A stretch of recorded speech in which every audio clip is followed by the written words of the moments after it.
تو ایک قسم سے یہ پاکستان کو بدنام کرنے کی کوشش کر رہے ہیں، لیکن یہ ضرور مان رہے ہیں کہ اگر آرمینیا کے خلاف بھی فتح ہوتی ہے تو پاکستان کا کردار ہوتا ہے، جو آرمینیا کی آرمی کو شکست دے سکتی ہے، جو روسی آرمی کو اور باقی سعودی آرمی کو شکست دے سکتی ہے، وہ جتنے بھی عناصر جو اس وقت آرمینیا کے ساتھ کھڑے ہوئے ہیں۔ تو بھارتیوں، آپ بھی اپنا فکر کر لیں، وہی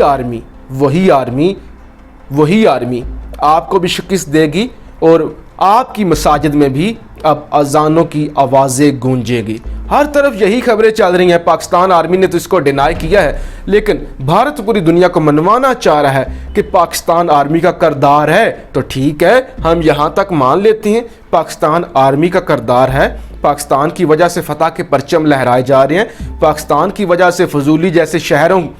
کی مساجد میں 5 وقت اذانوں کی آوازیں گونج رہی ہیں۔ ٹھیک ہے، پاکستان اپنے بھائیوں کی مدد کر رہا ہے، پاکستان آگے بھی مدد کرتا رہے گا، لیکن یہ میرا موقف ہے، میرے ملک کا، میری آرمی کا موقف نہیں ہے۔ اگلی خبر دا ہل کی ہے۔ دا ہل یہ کہتا ہے کہ آرمینیا اور آذربائیجان کا کنفلکٹ جو ہے اس کی وجہ سے پیوٹن کا جو درد سر ہے اس میں اضافہ ہو چکا ہے، یعنی یہ جو تنازع ہے یہ روسی صدر ولادیمیر پیوٹن کے لیے درد سر بن چکا ہے، اور اب تو مغرب بھی اس کے لیے فکر مند ہے۔ مغرب کو بھی فکر ہو رہا ہے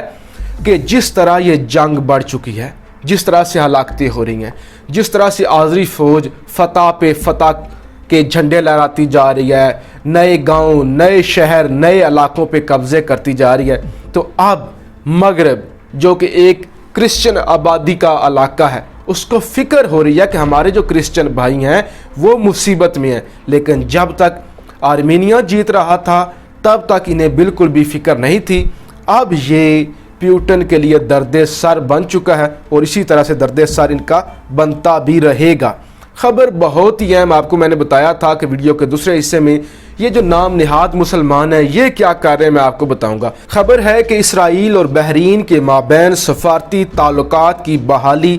تقریب کی تیاریاں مکمل۔ اس کے ساتھ ہی اگلی خبر بھی سن لیں کہ اسرائیل نے بحرین کو یہ ریکویسٹ کی ہے کہ آپ اپنے ملک کے کیپٹل منانا میں ہماری امبیسی کھولیں، ہماری امبیسی کھولنے کے لیے راہیں ہموار کریں۔ تو بحرین کے اندر تیاریاں چل رہی ہیں باقاعدہ ایک ایونٹ کرنے کی، جس میں باقاعدہ پوری دنیا کے سامنے اسرائیل کو تسلیم کیا جائے، اور اس کے علاوہ اسرائیل نے یہ درخواست کی ہے بحرین سے کہ اپنے شہر منانا میں ہماری امبیسی کھولیں۔ تو بحرین تو یہ کر رہا ہے، اب یو اے ای کیا کر رہا ہے یہ بھی ذرا دیکھیے۔ خبر ہے برطانوی خاتون کا اماراتی وزیر پر جنسی استحصال کا الزام۔ ابوظبی کے شاہی خاندان سے تعلق رکھنے والے 69 سالہ شیخ نہان بن مبارک ال نہان نے جزیرے پر بنے بنگلے میں نشانہ بنایا۔ تو یہ اتنے گھٹیا لوگ ہیں، یہ اس طرح جنسی درندے ہیں، ان کو مسلمانوں کی فکر کیا ہوگی؟ یہ تو مسلمانوں کو بدنام کر رہے ہیں، یہ تو مسلمانوں کا نام بدنام کر رہے ہیں، مسلمانوں کا دین بدنام کر رہے ہیں۔ اتنے یہ گھٹیا لوگ ہیں، یہ مسلمانوں کی آواز کیا بنیں گے؟ متحدہ عرب امارات کی پہلی مسافر پرواز اسرائیل پہنچ گئی، یہ بھی آج 19 اکتوبر کی خبر ہے ڈان نیوز کی۔ پہلی پرواز جس میں کچھ سفارتی عملہ تھا، کچھ سیاح تھے، وہ تل حبیب جو کہ اسرائیل کا کیپٹل ہے وہاں پہنچے ہیں۔ تو جناب یہ کر رہے ہیں یو اے ای، سعودی عرب اور بحرین کے مسلمان، اور ایک جانب ترکی کھڑا ہے، ایک جانب پاکستان کھڑا ہے، ایک جانب آذربائیجان کھڑا ہے جو فضولی جیسے شہروں میں اذانیں کروا رہا ہے، اور یہ کہہ رہا ہے کہ ہم ہر حال میں اپنے شہیدوں کا بدلہ لیں گے، ہم ہر حال میں نگورنو کاراباخ کو حاصل کریں گے۔ تو یہ دو کردار ہیں، دو طرح کے مسلمان ہیں، ایک پاکستانی اور ترکش مسلمان، اور دوسرے یہ عربی مسلمان۔ فیصلہ آپ نے کرنا ہے کون حق پہ ہے، کون سچا ہے، کون مسلمانوں کی فلاح و بہبود کے لیے جنگیں لڑ رہا ہے، کون مسلمانوں کے حق کے لیے اور اسلام کی سربلندی کے لیے پرچم لہرا رہا ہے، اور کون یہود و نصارہ کے لیے جو مسلمانوں کے قاتل ہیں، جو اسلام کے دشمن ہیں، ان کے لیے ڈیلز کر رہا ہے، اور کون جنسی درندے ہیں کون مسلمانوں کا نام دنیا میں بدنام کرتے ہیں، اور بھارت جو مسلسل دنیا کو بتاتا ہے کہ آذربائیجان کے ساتھ مسلمان ہیں، آذربائیجان کے ساتھ پاکستانی ہیں، پاک آرمی لڑ رہی ہے، تو بھارتیوں ہماری سفارتی، ہماری اخلاقی جتنی بھی ہمدردیاں ہیں وہ آذری عوام کے ساتھ ہیں، اور ہم آخری دم تک اپنے مسلمان بھائیوں کے ساتھ کھڑے رہیں گے۔ اگر لڑ سکے تو لڑیں گے، اگر اخلاقی طور پہ سپورٹ کر سکے تو اخلاقی طور پہ کریں گے۔ لہٰذا اپنی رائے کا اظہار ضرور کیجیے گا۔ پاکستان زندہ باد۔